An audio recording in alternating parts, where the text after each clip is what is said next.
Bueno, pues ya hablamos un poco acerca del diagnóstico, vamos a hablar un poco acerca de lo que es el manejo del feto enfermo.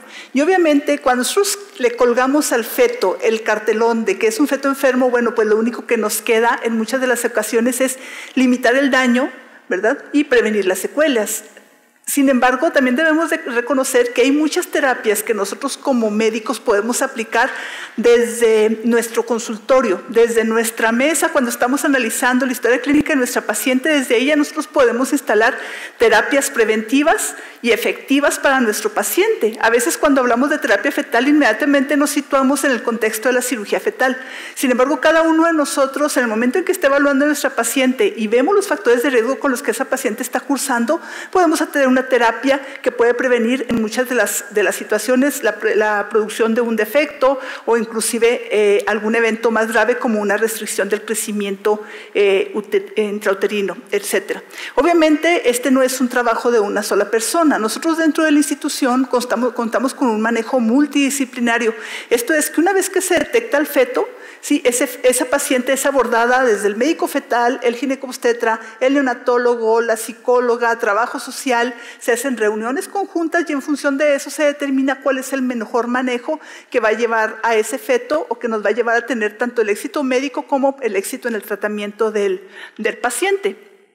Lo que les decía hace rato, ¿verdad? En ocasiones estamos mencionando, ¿verdad? O nos referimos al glamour de la medicina fetal, que es obviamente el abordaje quirúrgico de los pacientes. Sin embargo, los problemas en el país actualmente de lo que se están muriendo los bebés en el país son de la prematurez y del bajo peso. Y esa prematurez y el bajo peso, que creen, pues están mucho más cerca de la base de la pirámide, son menos glamurosos desde ese punto de vista, pero ahí es donde podemos tener un gran campo de acción como médicos.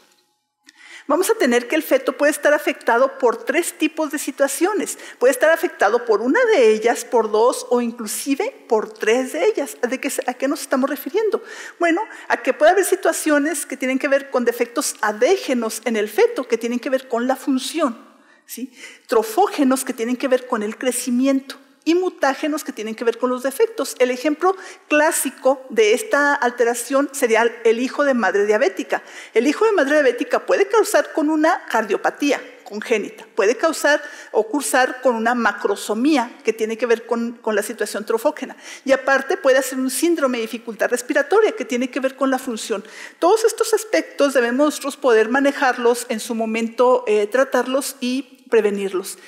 Y ven que cuando nosotros hablamos acerca de los problemas de crecimiento que puede tener un feto, tenemos que hacer conciencia que el estado pregestacional de la madre va a ser trascendental para esto.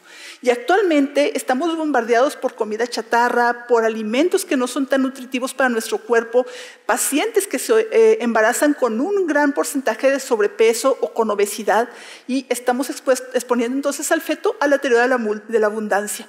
Y así como hay una teoría que nos dice que la preeclampsia empieza en el estadio de la mórula, también hay una teoría que nos dice que la obesidad en la vida adulta va a empezar en nuestro periodo que pasamos en el embrioblasto. ¿Por qué? Porque el hecho de estar expuesto a esa gran cantidad de nutrientes dentro del útero de nuestra madre hace que el embrión tenga una mayor cantidad de células y que tenga una mayor predisposición a tener obesidad, a ser un bebé macrosómico y esto a tener obesidad en la vida adulta. Tanto el feto que crece poquito dentro del útero como el feto que crece demasiado dentro del útero, los dos van a tener un mayor riesgo para tener obesidad en la vida adulta. No solamente obesidad, también enfermedades coronarias, enfermedades renales, diabetes, hiperinsulinemia, ¿okay? Infartos. Todo esto y hipertensión, todo esto obviamente condicionado por esa etapa que pasamos dentro del útero. Es por eso que tenemos que hacer tanto énfasis en el estado de nutrición de la madre, como hacer énfasis también en que el feto tenga una curva de crecimiento normal en el tiempo que pasa dentro del útero. Nosotros tenemos una mamá que se embaraza, que tenía sobrepeso, da a luz una bebé macrosómica. Esa bebé obviamente va a estar expuesta a la sobrealimentación en los primeros años de vida, en su vida como en su vida como adolescente. Esa adolescente va a llegar a ser una adulta obesa, se va a embarazar, va a tener otra vez un feto macrosómico y así se va a la cadena donde es muy difícil encontrar el eslabón. Estos fetos, que por otro lado nacen de muy bajo peso, esos bebés que nacen de muy bajo peso al nacimiento, generalmente por debajo de los 2,5 kilos, son los síndromes metabólicos del futuro. Vean ustedes aquí en esta gráfica, en esta diapositiva, entre menor peso tuvo el bebé, más obesidad y más incidencia de síndrome metabólico va a tener al nacimiento. Entonces, yo en esta charla, pues obviamente me estoy enfocando un poquito más al manejo, pero definitivamente una de las intervenciones que ha marcado la pauta en la medicina fetal ha sido el advenimiento de la medición de la arteria cerebral media. Cuando nosotros medimos la arteria cerebral media en aquellos fetos que tienen alunmunización, estamos evitando una gran cantidad de procedimientos invasivos en estos fetos. Y obviamente a través de la medición del pico sistólico de arteria cerebral media, nosotros nos podemos ir hacia la predicción del nivel de hemoglobina que le va a estar cursando ese bebé y poder seleccionar aquellos casos que son candidatos a una cordocentesis, a una transfusión in útero, o aquel bebé que podemos dejar tranquilamente. Antes del advenimiento de la arteria cerebral media como herramienta diagnóstica, nosotros en promedio en cada paciente hacíamos 5 procedimientos invasivos en cada paciente RH negativo alunmunizada. Actualmente estamos haciendo 1 o ninguno durante el transcurso del embarazo gracias a este nuevo método de vigilancia. Otro método que nos ha ayudado dentro del área de medicina fetal es la medición de la longitud cervical. La medición de la longitud cervical es lo que nos ayuda actualmente a la prevención del parto pretérmino. La medición de la longitud cervical debe ser endovaginal. Aquella paciente que ha tenido un embarazo previo, donde ya tuvo un bebé que nació antes de las 37 semanas, ¿sí? Es una paciente que es candidata a tener un seguimiento estricto de la medición de la longitud cervical. Por otro lado, la medición del Doppler ha venido también a cambiar la vigilancia que nosotros hacemos del feto restringido. La medición, todo ginecobstetra que se precie de serlo y quiera brindar una buena atención a su paciente, tiene que saber medir arteria umbilical, arteria cerebral media, ducto venoso y arterias uterinas. ¿Por qué? Porque a partir de eso surge la nueva clasificación de la restricción del crecimiento intrauterino y a partir de eso vienen todas las nuevas decisiones que se deben de tomar en función del estadio en el cual se encuentra el bebé o el grado de afectación con el que esté cursando. Ya no es nada más decir, es un feto que está por debajo de la percentila 10. Tenemos que saber cuál es el feto que está afectado, cuál es el vaso que está afectado y en qué momento del deterioro se encuentra ese feto. Y obviamente el advenimiento también de los procedimientos invasivos ha sido también una situación muy importante dentro de nuestra área, porque podemos brindar a la paciente el diagnóstico definitivo, como ya se los mencionaba hace rato el doctor Ramírez. Dentro del manejo de la alunmunización, ya decíamos, la medición del pico sistólico máximo es aquel que nos va a decir qué feto va a requerir o no va a requerir de algún procedimiento, alguna transfusión intrauterina. Actualmente nosotros estamos logrando sobrevidas de hasta el 80% en este tipo de bebés que nacen bajo la vigilancia dentro del departamento. En las intervenciones que han demostrado, hay muchas intervenciones descritas en el área de medicina fetal, pero estas intervenciones que escribí en esta diapositiva son aquellas que de acuerdo a la evidencia han demostrado que tienen un valor. ¿Sí? Son intervenciones que ninguno de nosotros como ginecólogos podemos dejar de lado a la hora de manejar a nuestros pacientes. Los esteroides para la inducción de madurez pulmonar siempre y cuando estén indicados. Los esteroides de madurez pulmonar no son vitaminas. No se les dan a las pacientes de rutina, también tienen efectos a largo plazo. ¿Sí? Actualmente se utiliza un solo esquema de 12 miligramos con intervalos de 24 horas en una sola ocasión. Anteriormente se llegaron a usar esquemas hasta de 8 dosis seriadas de esteroides. Actualmente se sabe que una sola dosis es eficiente o es de ayuda administrada entre las 28 y las 34 semanas de gestación. El uso de ácido fólico para la prevención de defectos de tubo neural. El uso de ácido fólico, realmente que ha sido la panacea, bueno, tal vez estoy exagerando en que fue la panacea, pero realmente logra disminuir hasta el 70% de los defectos de tubo neural en nuestro país, ¿sí? Que era el principal defecto que se presentaba en los recién nacidos en México. El otro, la aspirina. El uso de la aspirina desde la semana 11 o 12 de la gestación, terminando en la semana 36 o 37, prevención de preeclampsia hasta en un 90%, prevención de restricción del crecimiento intrauterino hasta en un 90% en aquellas pacientes que son bien seleccionadas como pacientes de riesgo. La progesterona para la prevención de parto pretérmino. El uso de progesterona endovaginal en aquella paciente que tiene una longitud cervical por debajo de los 20 milímetros o en aquella paciente que ya tuvo un parto previo antes de las 37 semanas a una dosis de 200 miligramos cada noche, ¿sí?, hasta la semana 34, prevención de parto pretérmino hasta en un 40%. ¿Okay? Y finalmente el sulfato de magnesio, neuroprotección para parálisis cerebral. ¿Sí? Se logró ver que el sulfato de magnesio, la administración unas horas antes a la paciente que nosotros sabemos que va a parir, aquella que te llega entre la semana 28 y la semana 34, que tiene 4 o 5 dilatación, que es inminente que vaya a tener un nacimiento entre las siguientes horas, esquema de sulfato de magnesio, empezando con 4 gramos o con 6 gramos y posteriormente 1 gramo por hora, puede lograr la prevención de parálisis cerebral infantil hasta en 40% de los casos. No previene la muerte neonatal, previene parálisis cerebral infantil grave y secuelas moderadas. Entonces es muy importante que esta lista, si ustedes el día de hoy se dan con esta lista en su cabeza, créanlo que la verdad voy a estar muy, muy contenta por eso. El parto pretérmino definitivamente ha sido es el parteaguas actualmente en nuestro país. ¿Sí? Una mortalidad del 75% en los recién nacidos. Es el 60% de la discapacidad neurológica en nuestro país, de los problemas de lenguaje, aprendizaje, deterioro sensorial, visual, auditivo, son consecuencia del parto pretérmino. Nosotros actualmente en el país estamos teniendo una incidencia del 12.4 al 21% en el país. En el Instituto Nacional de Perinatología andábamos en el 2009 en un 24%, obviamente porque es un hospital de referencia. Vean ustedes que realmente no son muy diferentes las cifras. Entonces, un pequeño esquema, un recordatorio. Paciente que tuvo un parto pretérmino antes de las 34 semanas, vean ustedes que 2/3 partes de las veces, ¿sí?, ese parto fue espontáneo.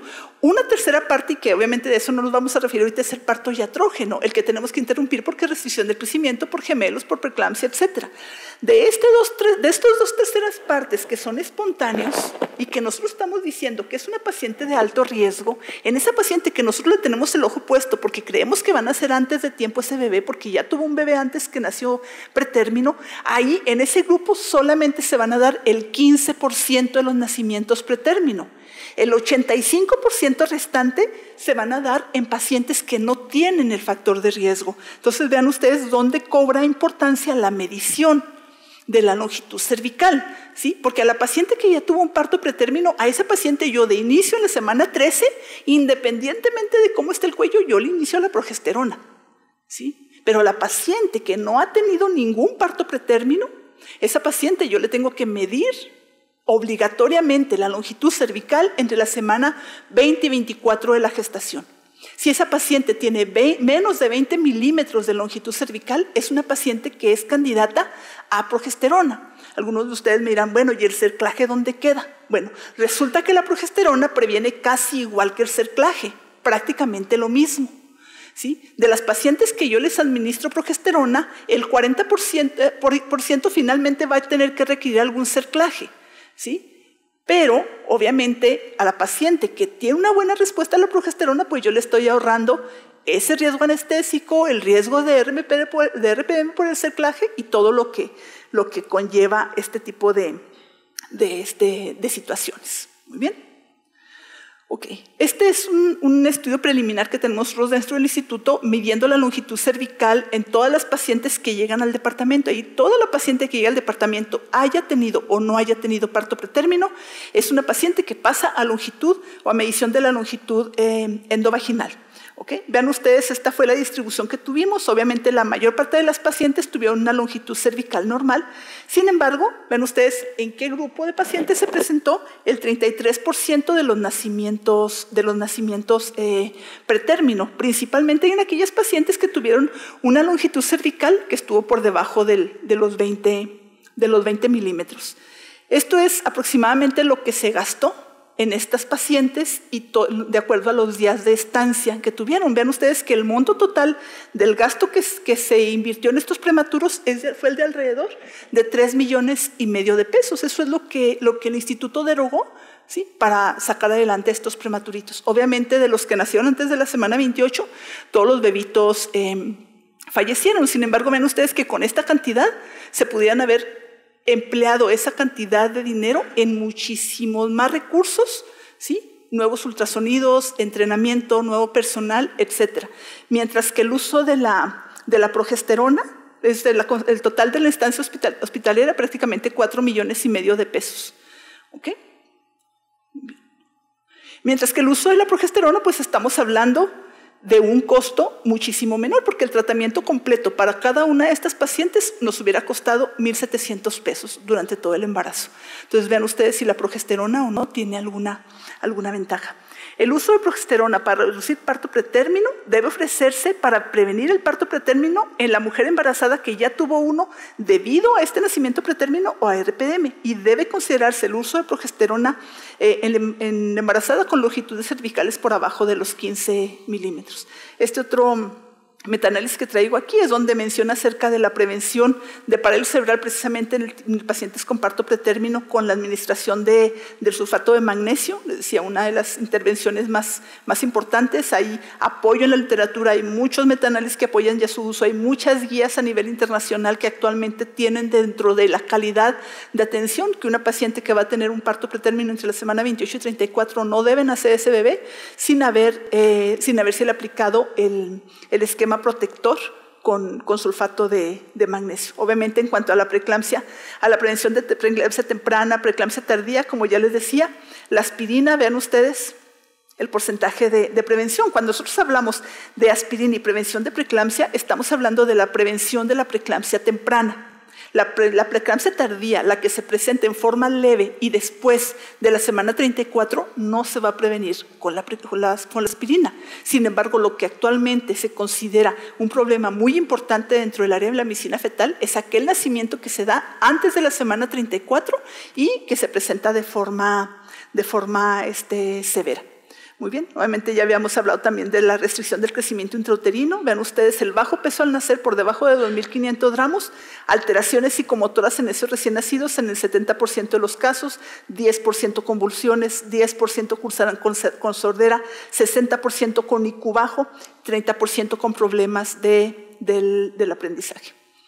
Obviamente, ya les decía, el Doppler ha sido una de las principales herramientas en este tipo de pacientes. Y bueno, creo que estos son algunos de los visos que traigo para ustedes en este día acerca de lo que nosotros actualmente hacemos en el área de medicina fetal, y espero que les sea útil. Muchas gracias.